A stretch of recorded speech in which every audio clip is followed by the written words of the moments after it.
भारत की प्रथम राष्ट्रीय शिक्षा नीति कब लागू हुई थी? उत्तर है 1968 में। भारत की प्रथम राष्ट्रीय शिक्षा नीति किस समिति के प्रतिवेदन पर आधारित थी? इसका उत्तर है दौलत सिंह कोठारी समिति या कोठारी आयोग के। भारत की दूसरी शिक्षा नीति कब लागू हुई थी? उत्तर है 1986 में। भारत की दूसरी राष्ट्रीय शिक्षा नीति में संशोधन कब हुआ? उत्तर है 1992। राष्ट्रीय शिक्षा नीति 2020 के प्रारूप तैयार करने की समिति की जिम्मेदारी थी के कस्तूरीरंगन समिति। नई शिक्षा नीति 2020 के प्रारूप तैयार करने गठित के कस्तूरीरंगन समिति ने अपनी रिपोर्ट कब सौंपी थी? उत्तर है 31 मई 2019 को। भारत की तीसरी राष्ट्रीय शिक्षा नीति को केंद्रीय मंत्रिमंडल ने मंजूरी कब दिया? उत्तर है 29 जुलाई 2020। नई शिक्षा नीति में स्कूली पाठ्यक्रम के 10+2 ढांचे की जगह कौन से नए ढांचे या संरचना का प्रावधान किया गया है? उत्तर है ए 5+3+3+4।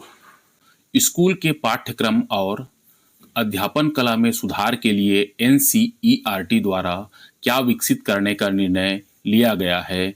इसका उत्तर है राष्ट्रीय पाठ्यक्रम रूपरेखा NCFSE national curriculum framework for school education 2021।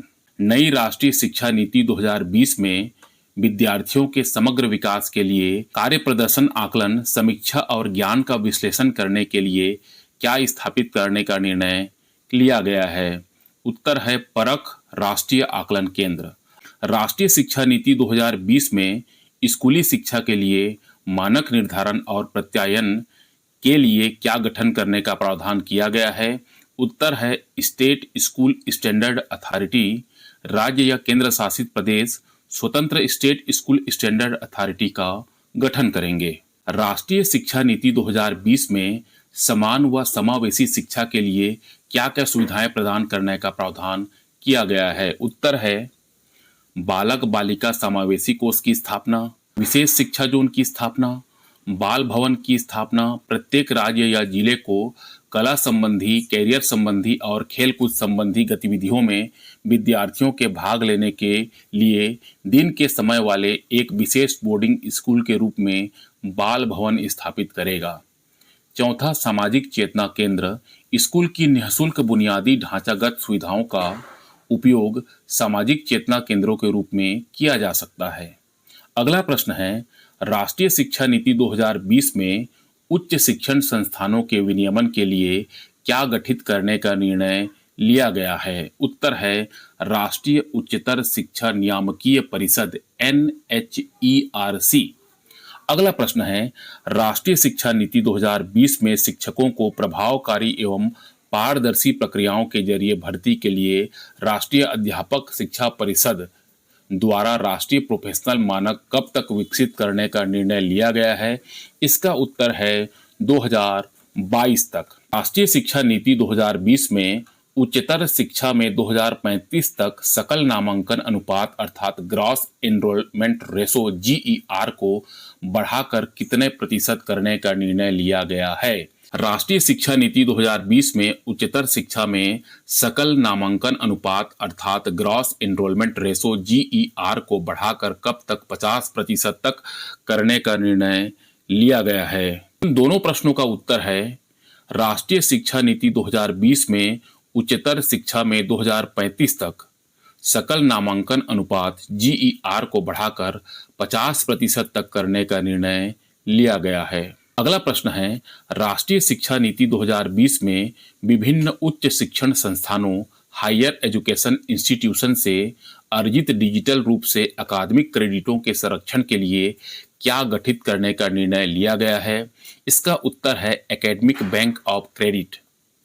अगला प्रश्न है, राष्ट्रीय शिक्षा नीति 2020 में समस्त उच्च शिक्षा के लिए एक एकल अति महत्वपूर्ण व्यापक निकाय के रूप में क्या गठित करने का निर्णय लिया गया है? इसका उत्तर है भारत उच्च शिक्षा आयोग HECI। Higher education commission of India चिकित्सा और कानूनी शिक्षा को छोड़कर समस्त उच्च शिक्षा के लिए एक एकल अति महत्वपूर्ण व्यापक निकाय के रूप में भारत में भारत उच्च शिक्षा आयोग HECI का गठन किया जाएगा। राष्ट्रीय शिक्षा नीति 2020 में उच्च शिक्षण संस्थानों के लिए मानक निर्धारण करने के लिए क्या गठित करने का निर्णय लिया गया है? इसका उत्तर है सामान्य शिक्षा परिषद GEC। राष्ट्रीय शिक्षा नीति 2020 में उच्च शिक्षण संस्थानों के वित्त पोषण करने के लिए क्या गठित करने का निर्णय लिया गया है? इसका उत्तर है उच्चतर शिक्षा अनुदान परिषद HEGC। राष्ट्रीय शिक्षा नीति 2020 में उच्च शिक्षण संस्थानों के प्रत्यायन के लिए क्या गठित करने का निर्णय लिया गया है? इसका उत्तर है राष्ट्रीय प्रत्यायन परिषद NAC। सीखने, मूल्यांकन करने, योजना बनाने, प्रशासन को बढ़ावा देने के लिए प्रौद्योगिकी का उपयोग करने पर विचारों का मुक्त आदान प्रदान करने के लिए क्या गठन करने का प्रावधान किया गया है? उत्तर है राष्ट्रीय शैक्षिक प्रौद्योगिकी मंच NETF। प्रश्न है राष्ट्रीय शिक्षा नीति 2020 में सभी भारतीय भाषाओं के संरक्षण, विकास और जीवंतता सुनिश्चित करने के लिए तथा पाली, फारसी, प्राकृत भाषाओं के लिए कौन से संस्थान की स्थापना करने का प्रावधान किया गया है? इसका सही उत्तर है Indian institute of translation and interpretation. राष्ट्रीय शिक्षा नीति 2020 में कब तक 100% युवा और प्रौढ़ साक्षरता प्राप्त करने का लक्ष्य रखा गया है? उत्तर है 2030 तक। राष्ट्रीय शिक्षा नीति 2020 के तहत केंद्र और राज्य सरकार के सहयोग से शिक्षा क्षेत्र पर देश की GDP के कितने प्रतिशत हिस्से के बराबर निवेश का लक्ष्य रखा गया है? उत्तर है 6%।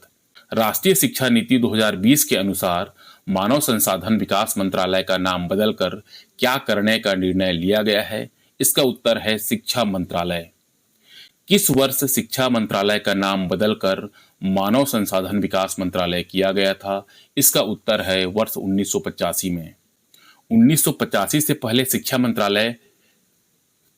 मंत्रालय को शिक्षा मंत्रालय ही बोलते थे, लेकिन 1985 के बाद से शिक्षा मंत्रालय को मानव संसाधन विकास मंत्रालय नाम दे दिया गया था, जो कि राष्ट्रीय शिक्षा नीति में फिर से शिक्षा मंत्रालय हो गया है।